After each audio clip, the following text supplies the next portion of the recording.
Hello. Hello, everyone. How are you all doing? Welcome to the therapy hour. So, just pinning today's session right here so everybody can have a look at it. Hello, welcome. Welcome to the therapy hour as we get into our weekly therapeutic session. So for today, we discuss a new topic. Thank you everyone for joining me last week. And there we go. We're pinned. We're ready to go. How you doing, sir? How you doing, ma'am? How you all doing? Welcome to the therapy hour. Thank you all for joining me. Hopefully you can hear me okay. I'm just adjusting, doing the technicals and everything else. I think I'm getting better at this now. Yeah? Okay. As you can see, hello, welcome everyone. Thank you for joining me. Thank you. This week has been a really challenging, difficult week. Not only for the world, but I can only speak for my world, and my world was definitely a very challenging, difficult week. And we've come through to today. So thank you, everyone that's come through. Thank you, everyone that's joining me today.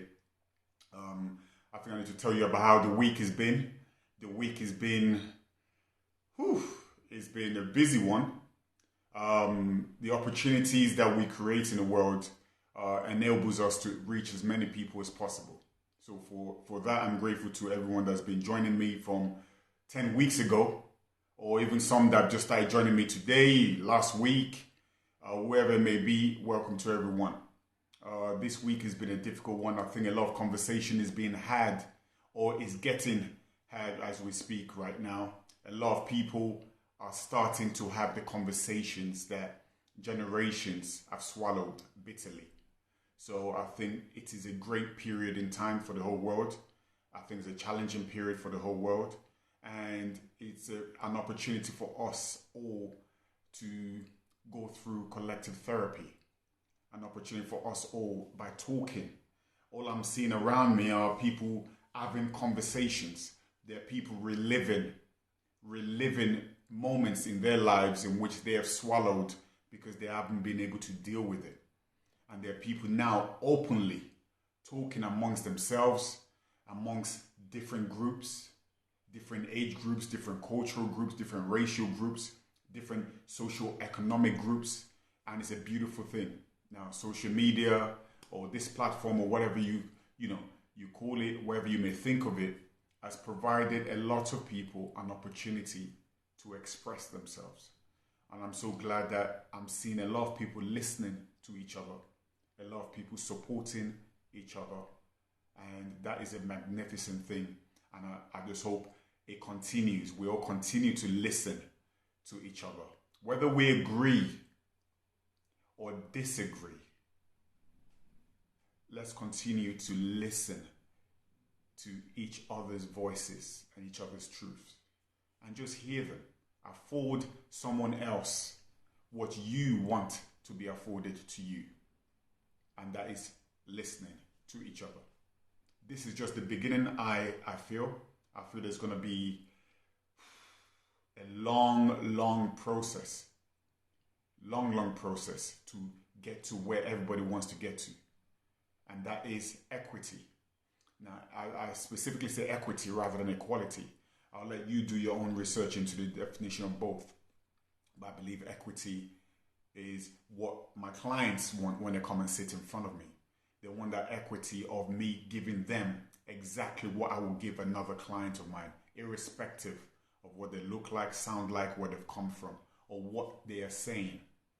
So even if we disagree with somebody else's position, let's give them the equity of our listening, our attention, and then obviously impart onto them our own knowledge, our own experience, and our own voices.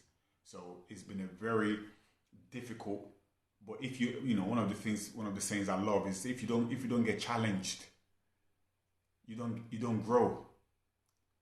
growth doesn't happen without challenge. And as challenging as it may be, we're growing from it. Before our very own eyes, we're growing from it.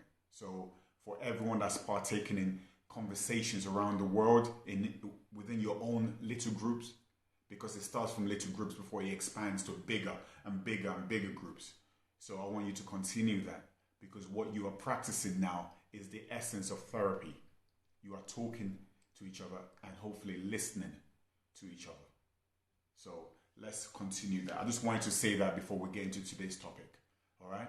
I feel a little bit proud of so many people I've been seeing just reaching out to each other, expressing their experiences, expressing their own truths, and also seeing other people just accepting and listening to what other people are saying. It's a beautiful thing.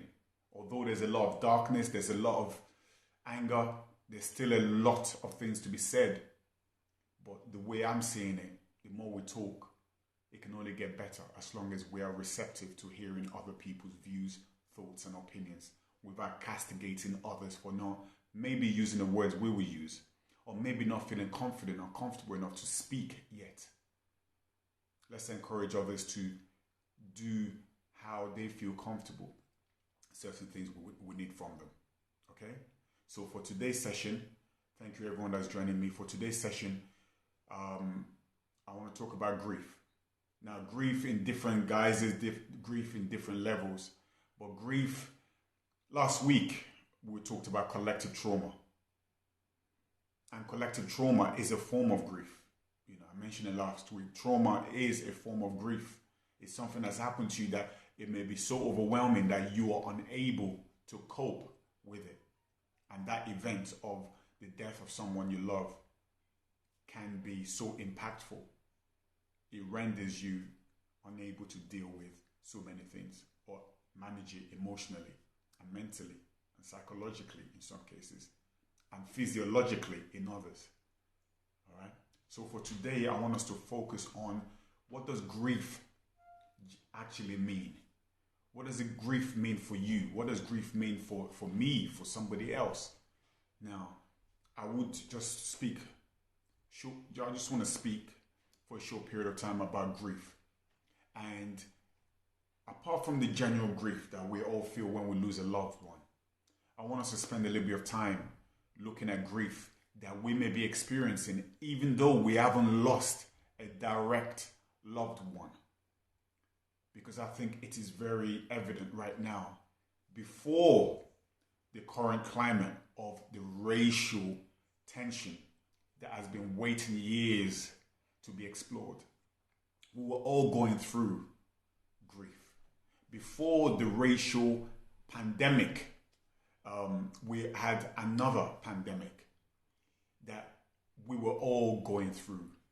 And the reason why I use grief to talk about COVID-19 and what's been going on for that is every day we turn our news on. Similarly to the collective trauma I spoke about last week, there's an element of turning the news on week in, day out, and looking at numbers and numbers of people that have passed away and how that could actually affect your psyche, how that could make you feel like you're grieving. Even though you may not know the person on the TV, you may not know the person in the news, you're just seeing numbers and numbers of people dying and just being confronted by death on a daily basis.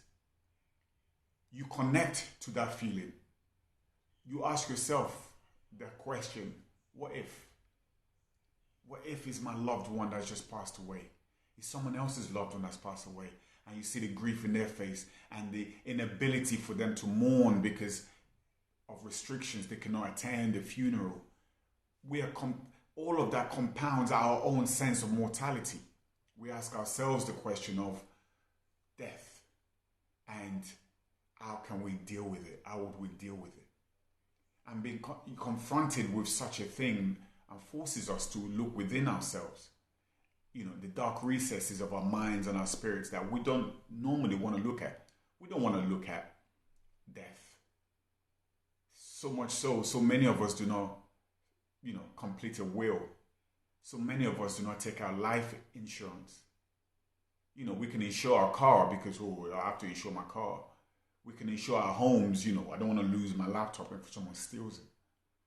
We can insure so many other things, but we don't insure our life to ensure that our loved ones that survive our passing are supported, are protected, are looked after.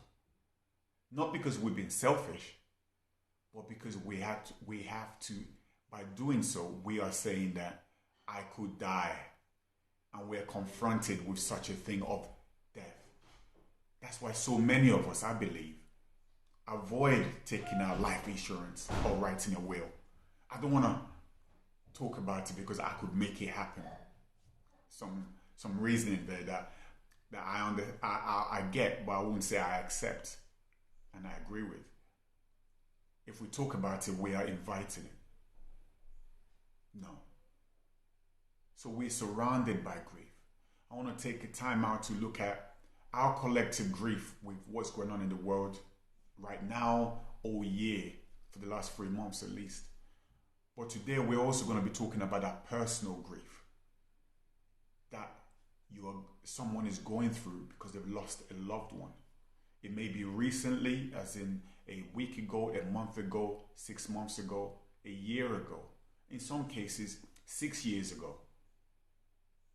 And it still resonates. It's still present. It still hurts. It's still powerful. So to me, for me, and for all of you, I want to invite you guys to be able to explore those feelings, because I don't know if you've experienced this, and some of my clients, when they come into sessions, when they've lost a loved one, maybe 3 months ago, they've expressed that the world has moved on. Those sympathetic words, those supportive words, they've moved on. The phone calls to check in on you to see, I hope you're all right, they've moved on. The sympathy that you may get, the sympathetic look, the arms around the shoulder has moved on. And they are just left with those feelings, with the feeling of loss and grieving, and just the confusing aspect of what we're left with. Not because somebody don't care about you,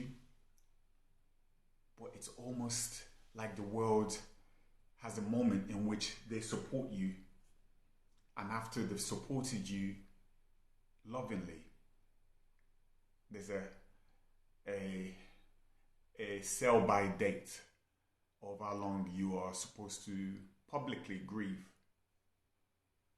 right? And so for us, I want to spend today's therapy hour in looking at that as well. Now, some people go through, and one of the questions I get from a lot of clients is this, and this question may resonate with you. You may have asked this question before to others, or maybe even to yourself. Will this pain ever go away, Nathaniel? Will I get over this? When will this feeling end? Now, those are questions in different guises, but along the same lines of, can you cure me from this pain? Can you cure me from this feeling I'm going through, this confusion, this whirlwind of emotions?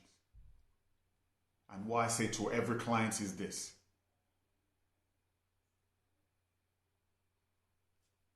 things will get easier to manage.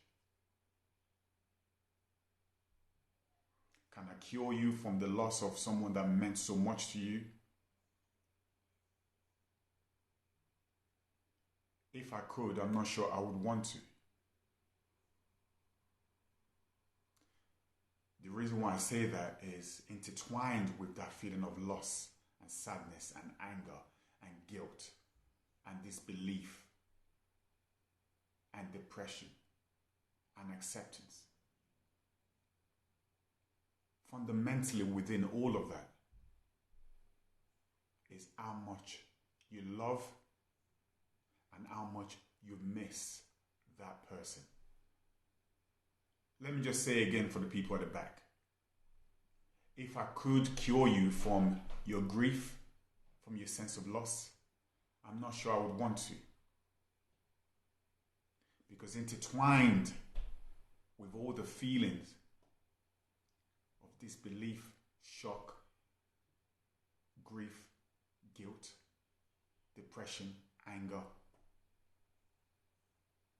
is love, and you're missing that person. The first layer, the first wave that we feel is shock. It's that disbelief. It's that, nah, no, it can't be. You hear it again, you say it in different ways, but there's still that shock. It's like your whole world is just being rocked. The foundation which you're sitting on is not stable, you know.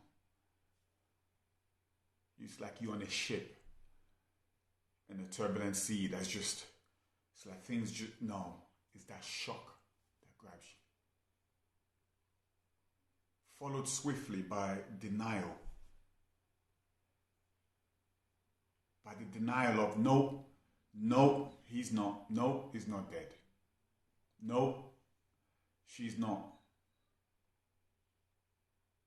And we don't want to believe it. You know. Denial, sometimes I call it disbelief. I don't want to believe this. And as Keisha stated there, grief is the price we pay for love. What a heavy, heavy price. But what a beautiful, beautiful gift of love that we have. So when we mourn someone, when we grieve someone, we go through the initial shock. Then we go through so many other layers. In this passage of the therapy hour, just allow me to just talk about the different layers.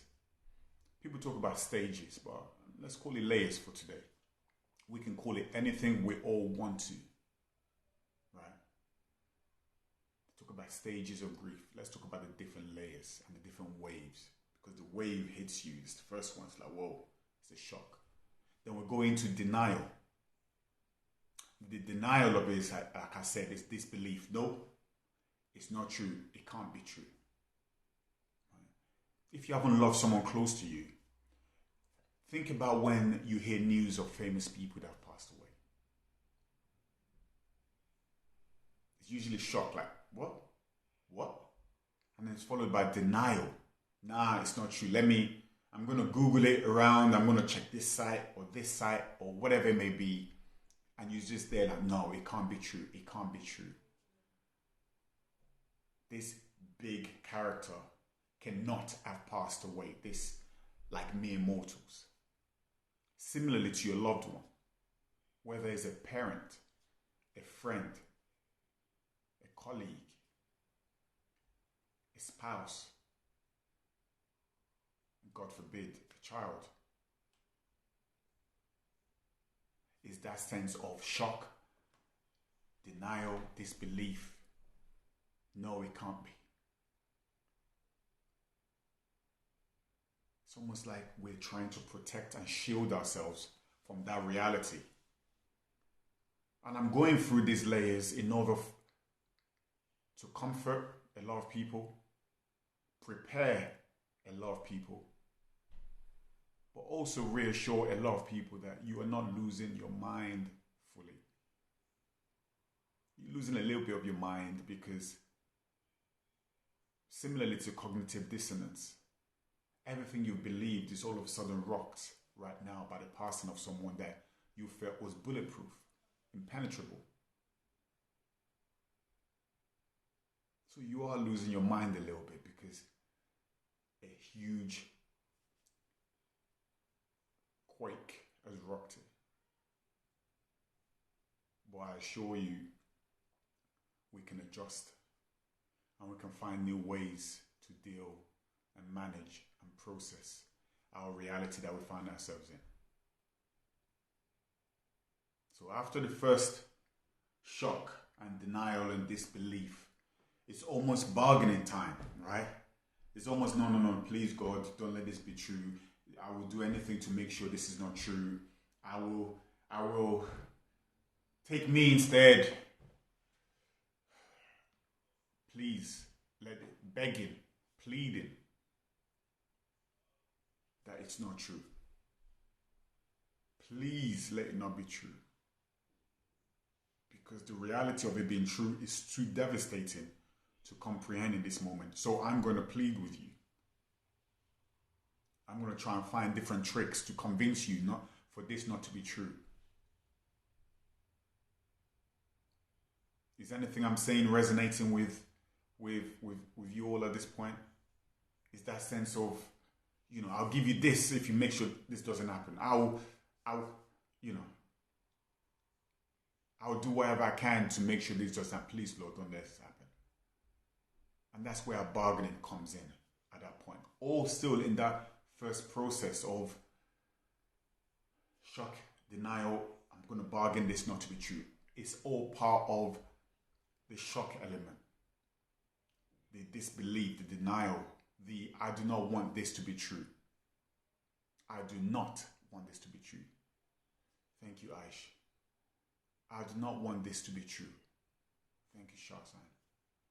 Is that sense of I'll do anything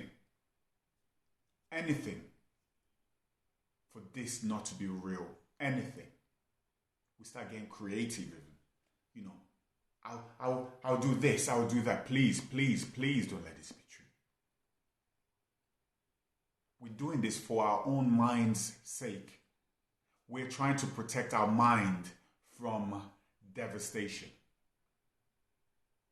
Similarly, when we burn ourselves,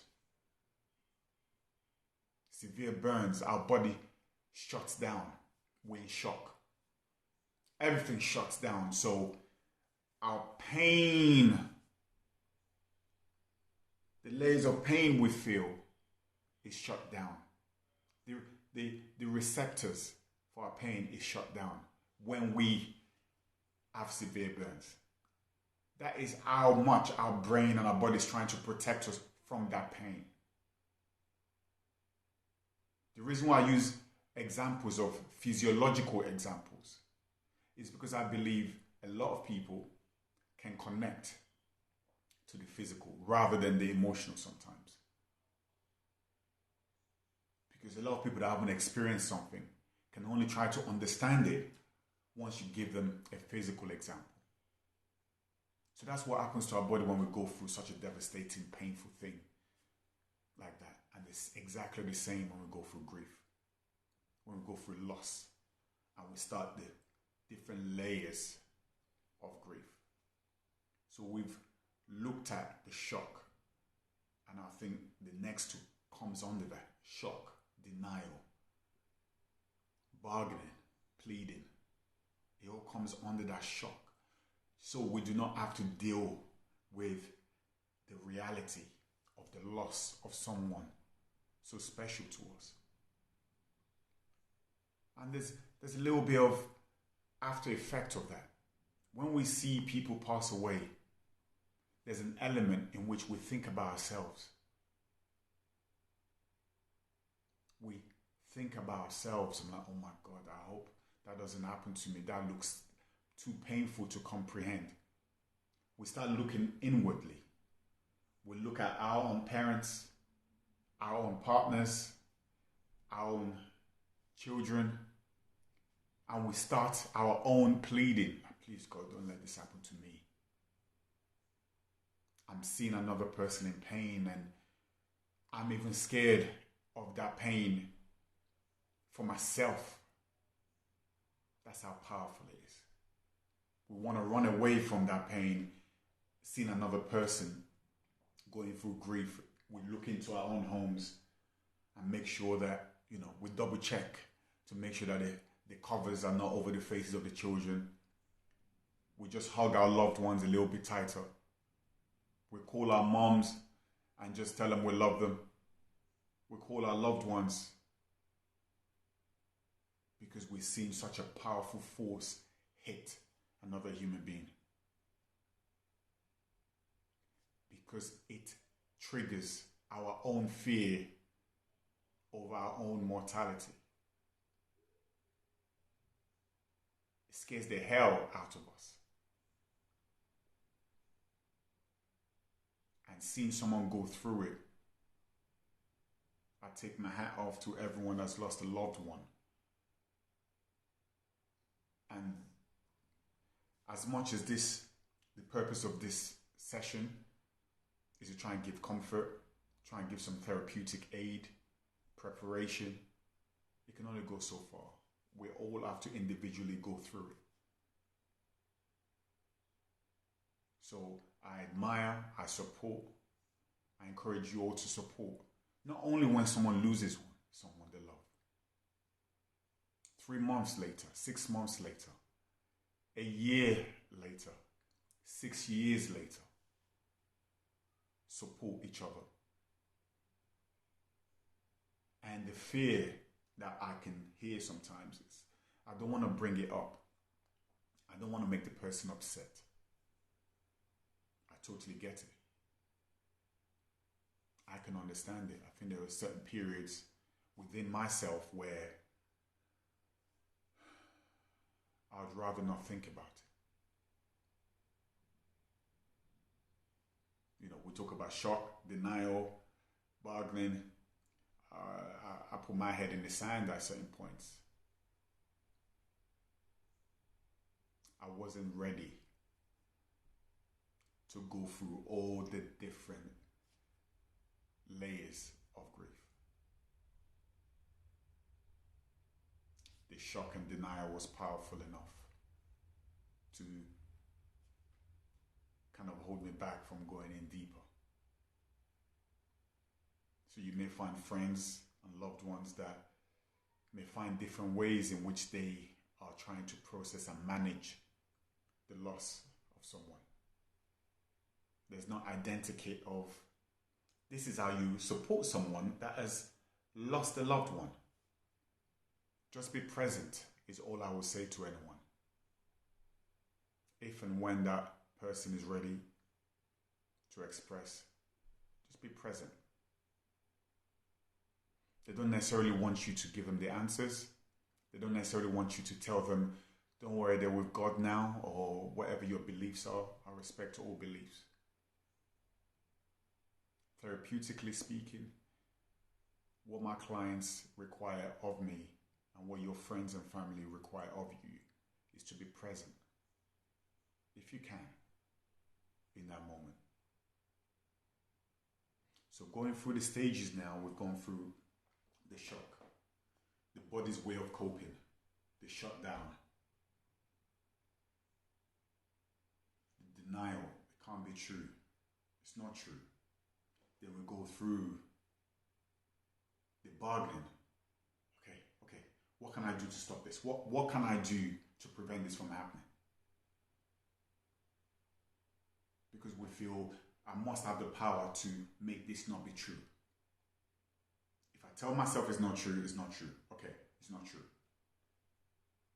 We go through those stages and layers that affect us. What comes after that? You may find down the line a level of guilt that comes next. Guilt in different layers. Guilt for whatever reason. I'm responsible for this. Or what if I did this? Did I do the right thing? Did I call often enough? Did I tell them I loved them? Did I show them how much they meant to me? Did I let them down?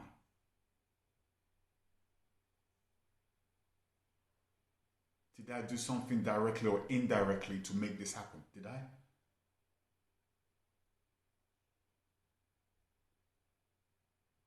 So much goes into that we start questioning so many things. Did I take them seriously when they were unwell? Did I call them back? Did I message them back? Did I used to think in my head, oh, for goodness sakes, not again, this is too tiresome. Maybe it's best God takes you now. Did I think that? Did I somehow will that into existence? Rationally, we can all answer those questions and look at it and go, well, actually, I'm not responsible for the passing of this loved one. But that guilt is a powerful force. Be very mindful of that guilt. Because if we do not deal with that guilt may stick. It may stick on us. We may start believing our own culpability in that action. So challenge your guilt, but understand that it's a natural process of the many layers that comes with losing someone we love.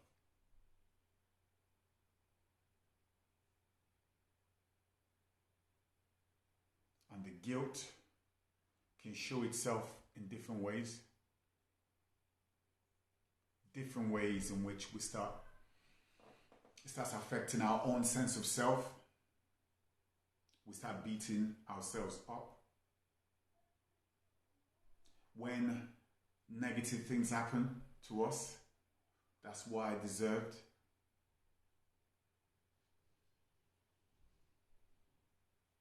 And it's just ever present at times. What are the guilt thoughts that any of you have felt when you lost a loved one? Because I want you to say it, and I want us to challenge it and look at it. And so we can start moving it away from us. We can start peeling it from our skin. We can start actually recognizing that we are not responsible for the passing of a loved one. What are your guilt thoughts about losing someone? For anyone that's lost a loved one, for anyone that's lost someone close to them that they value, what are the thoughts and feelings of you feeling guilty about the passing of someone you love? So let's challenge it. Let's look at it first. Because the guilt is definitely a part of the grieving process. So what is it? What are your thoughts on guilt? That wave, and how long did it stay with you? I see comments here about I should have challenged the doctors more. That's a major part of the guilt story. I should have done this more. What if I said no to this treatment? But I convinced her to do this treatment, and this treatment may have led to her or his passing. We start owning things that we do not own. We start claiming things that we should let go.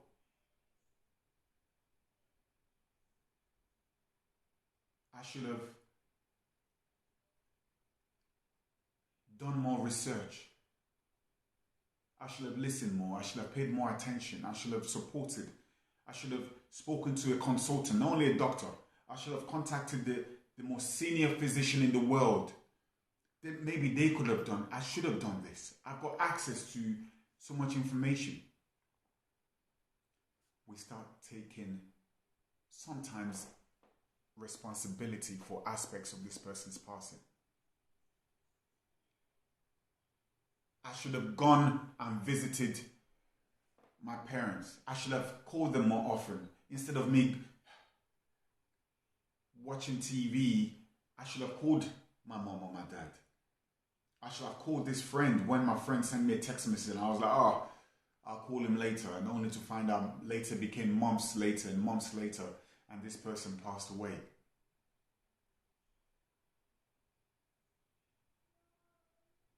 I should have gone to see them, spoken to them more. I should have somehow been aware that this person was not okay. I should have known. I should have known. And we, by going through those thoughts,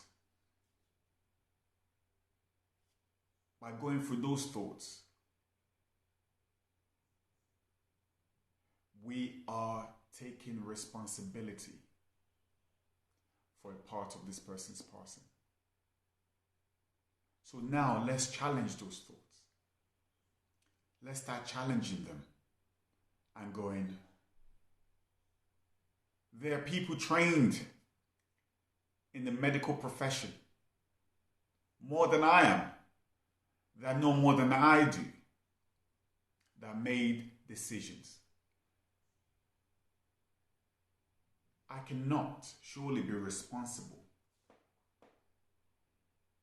for what the doctor did, that I was not trained enough or knowledgeable enough. Or maybe I may not even have had the power to affect any change in that. Did I do whatever decision I made? Was it with a clear conscience? Yes, it was. I did what I felt was right. I did what I felt was best for them. I listened to their wishes, what they wanted.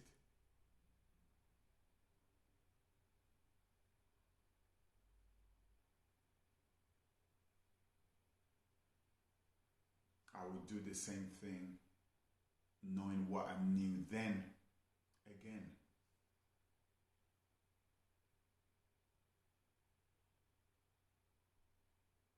The smartest person in the room is always the person that speaks after something has happened. I knew this was going to happen. No, you didn't. I should have known. How?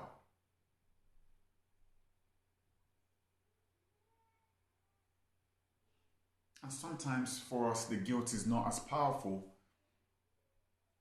because we felt we did everything we possibly could, supported this person, was present for this person, and this person was living here, was visiting this person, and yet, this person still passed away. They did the right thing, they were good people, and they still passed away. And as you can hear in my voice right now, what comes next is usually anger. What comes next is usually, I did what I'm supposed to do. I did everything I was supposed to do, and my loved one still died.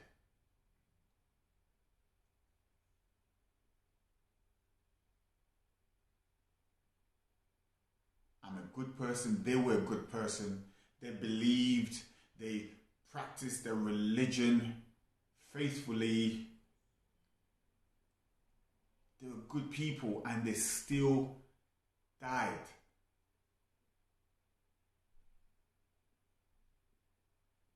And the anger is all consuming.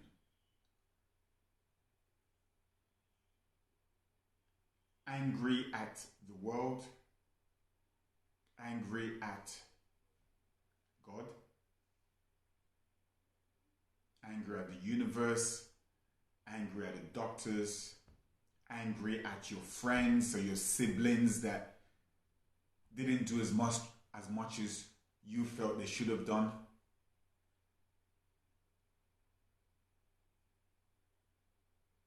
anger is so palpable, it stops you from breathing sometimes. Don't forget to breathe. Don't forget to breathe.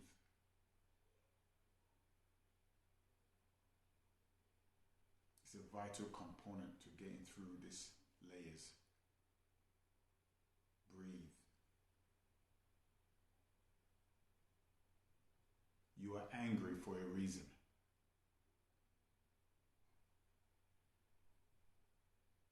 Your anger is not misplaced. It is so natural. You want to punch a wall, you want to scream, you want to kick. Sometimes you just want to rip your skin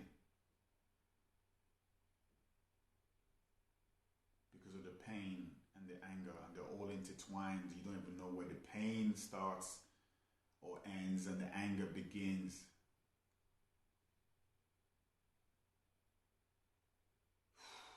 Breathe.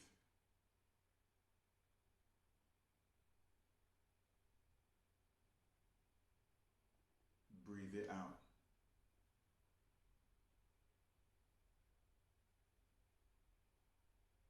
The finality of loss means our denial, our bargaining, our guilt, it all feels ever present.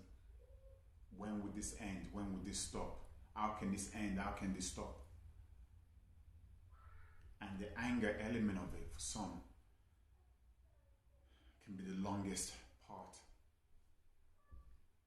There's denial, anger. Maybe the person is still here. Oh my gosh, they died like 6 months ago. And just angry at the fact that they're not here anymore. You may be angry at yourself. You may be angry at them, depending on how they passed. Why didn't you do this? Why didn't they do this or listen to this person? Why? Just angry because I am left carrying this load, this heavy load. Some of the stages and the layers I may be going through, you may find that you interchange between them when you're going through grief. If any therapist tells you it goes in this order, exactly in this order, and then at the end of it, you get to where you need to get to, and then that's it. You need to look for a new therapist. We interchange the different layers of grief. The shock and denial starts the process. But you may find you've gone through bargaining, guilt, and you're still in shock and still in denial. And then you're back to the guilt. And you go through the anger. And you're still trying to bargain through it. You may find yourself interchanged from different layers of grief.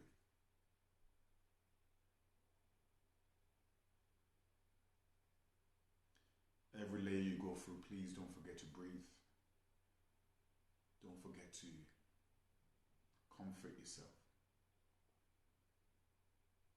When I say don't forget to breathe, what I mean by that is not only breathing, but allow yourself to be present. Allow yourself to cry. Allow yourself to feel.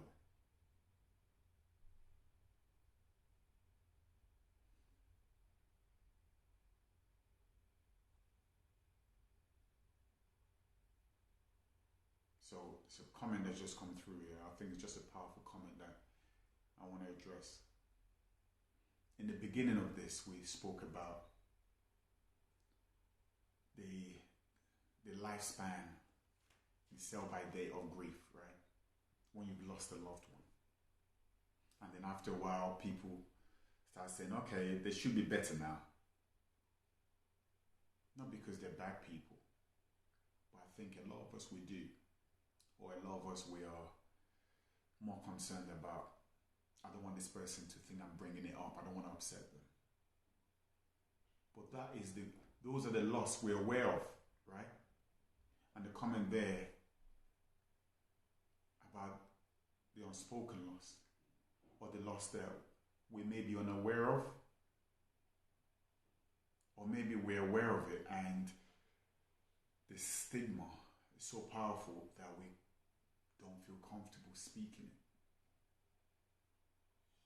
You know, miscarriage, stillborn, birth, losing a child, whether birthed or prior to birth. And some suffer in silence.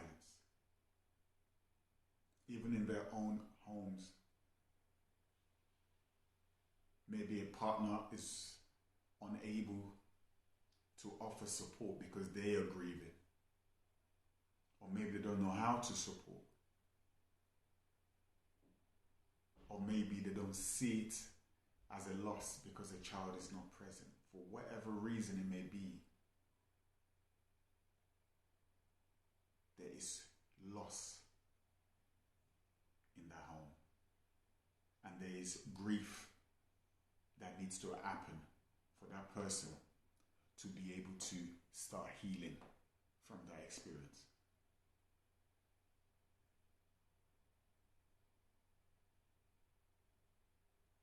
So let's support each other.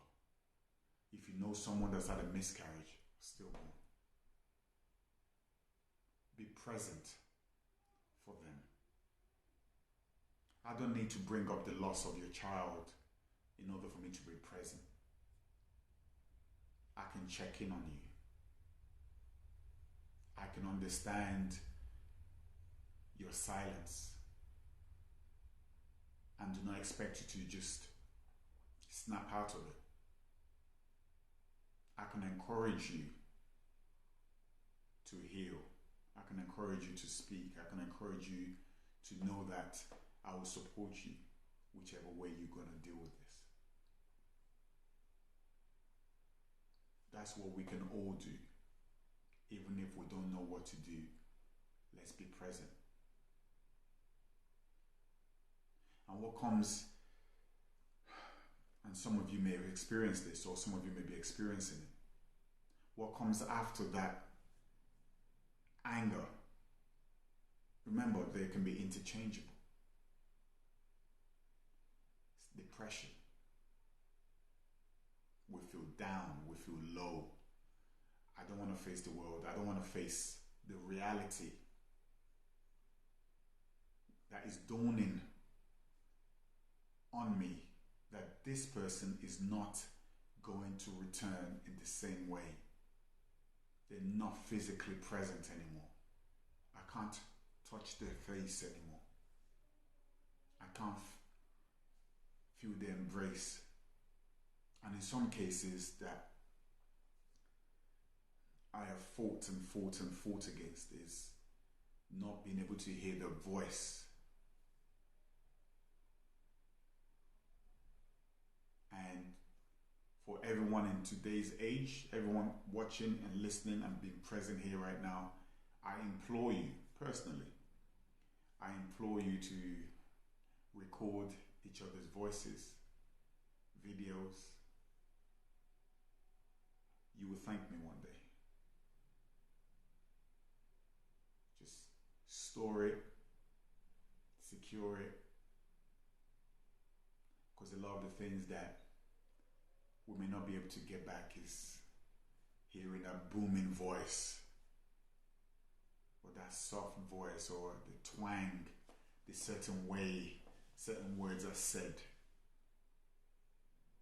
or even the little the little utterance. And in moments through this process, it will bring you comfort. So if it gives you comfort, let's prepare for it.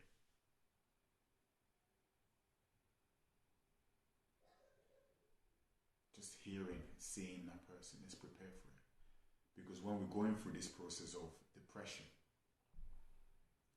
and depression is a buzzword everywhere, but it's real, where we just feel ourselves deflate.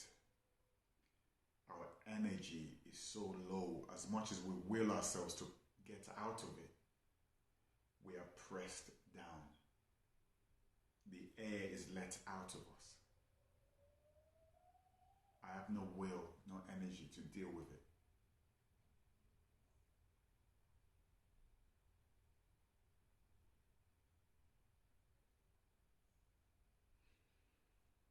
I assure you, based on professional and personal experience, that this moment is not going to last forever. We may not be able to see it. We may not be able to feel that what I've just said is true, because right now it feels too painful to imagine it getting any better. But it will. We'll find a different way to process it. The wave currently may be painful. And in some cases, we find it difficult to even see a video or hear a voice, because it transports us back to the sadness, the anger. It transports us to that moment when we first heard about it. And it almost confirms that this person is actually gone because they're not here, because I can't call them.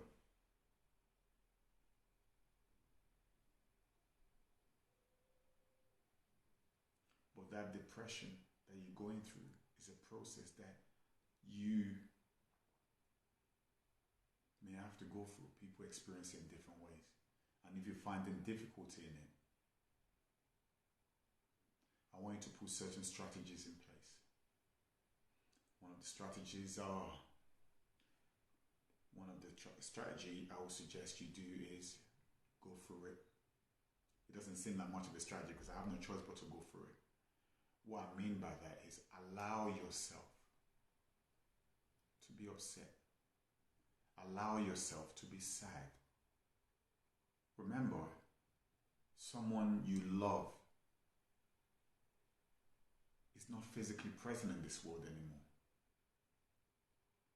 Can you think of anything more saddening than that? Allow yourself to be sad. I bloody miss them. Allow yourself to feel sadness.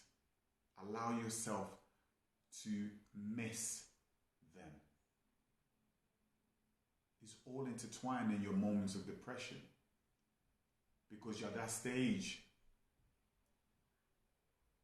You are overwhelmed with emotion. That your whole body shuts down. I don't want to deal with this. I just want to hide in it in this room, cover myself, or be quiet, or go off social media, turn my phone off, don't talk to people, or just be And you know what I spoke about previously about guilt? We can jump back to guilt in this moment. Am I sad enough? Am I depressed enough? How am I going back to work? How am I even putting my makeup on, or putting an aftershave on, or putting a perfume on, or buying a dress? I can't laugh. I'm not supposed to laugh.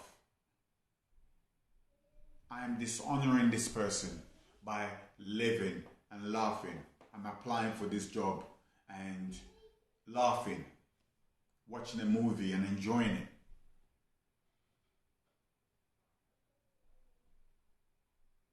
And sometimes we consciously think that, and we stop so we can be depressed again. Because that is consistent with our understanding of grieving. If you're upset, be upset. You're supposed to be upset. So be quiet, don't be laughing, don't enjoy, don't even think about listening to that music that you enjoy. And that's where the guilt is as well. But if we're in that moment of depression, we're going through this. Low mood, lack of motivation, lack of energy, sometimes sleepless nights, sometimes we ruminate, going over things over and over again.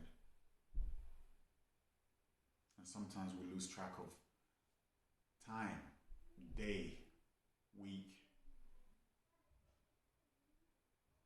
I have to pull myself up because my kids are watching, or my husband or my wife is here. I don't want to be moody. I don't want to bring the mood down. Let's allow ourselves to go through the pain. Let's allow ourselves to go through that process.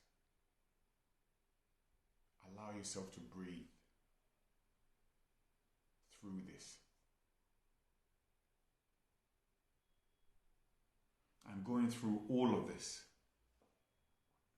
there's a stage that doesn't come easily. It may not come in the first 6 months. It may not come in the first year. And this stage is what we call acceptance. What does acceptance mean? Some people feel acceptance means, okay, I've gone through all these phases and all these layers, and I'm now in a good place. All right? So acceptance is finding a way for us to actually understand my dad is no longer alive. I miss him. I love him. I wish he was here. I'm upset and sad that he isn't here. I wish he could see me right now. I wish I could smile to him right now. I wish I could call him right now. Video call him right now and hear his booming laughter. I wish I could do that. But I can't. What can I do? I want to remember it. I want to smile when I remember the jokes he used to make. Or the way he refused to believe he was older and he used to wear his hairstyle a certain way or wear certain clothes a certain way because he was forever young. Acceptance is understanding that he's not here. But actually, Keisha said it earlier, guilt is the price we pay for love, right? So when we're going through the acceptance period, we are pulling the love into it. I'm upset because I love the hell out of this guy. I'm upset because I valued so much what this person meant to me. I am angry, upset, sad because I've lost this person's physical presence. Because I love them so much.